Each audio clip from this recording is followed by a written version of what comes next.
With Rick Simpson, and anybody that knows anything about you or your company, they know it's additive free. Yes. And that is huge. That is. And why is that important? Because I take all this stuff. My children, I have two daughters, 12 and 15, they take this stuff. They've taken it since they were little babies. My wife takes this stuff. My friends take this stuff. Now, people say, but all these companies have all these inert ingredients in there. If you look at a supplement facts panel at the bottom, usually there'll be a section that says other ingredients, and they say, oh, those are inert. So most of us think, oh, well, those don't really matter. They're like a zero.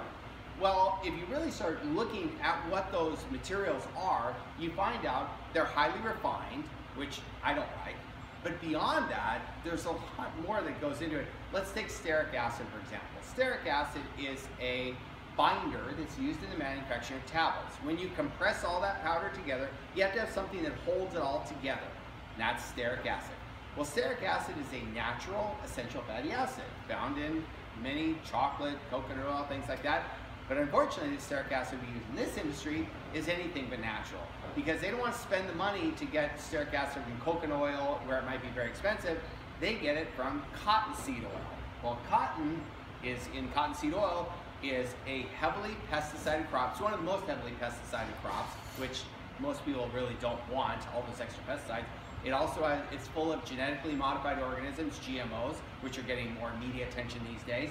And then they take cottonseed oil, now they hydrogenate it. So now you've turned it into a trans fat, which has been shown in numerous studies to at least, at the very least, create a pro-carcinogenic or cancerous environment. I'm not saying it causes cancer, but I'm saying you really want to steer away from it, because it's been linked in certain ways to that kind of environment.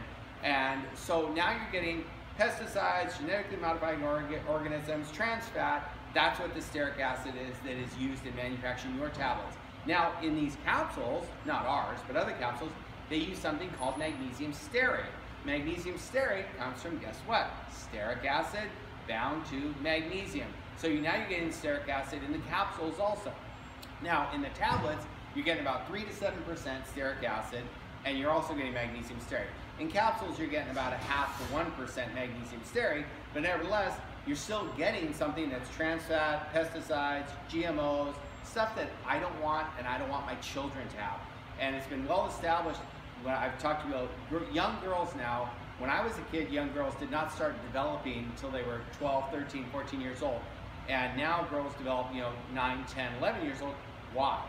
Because their hormones are so screwed up from our food supply, because the meats we eat are shot full of hormones, the pesticides we use have estrogenic compounds in them.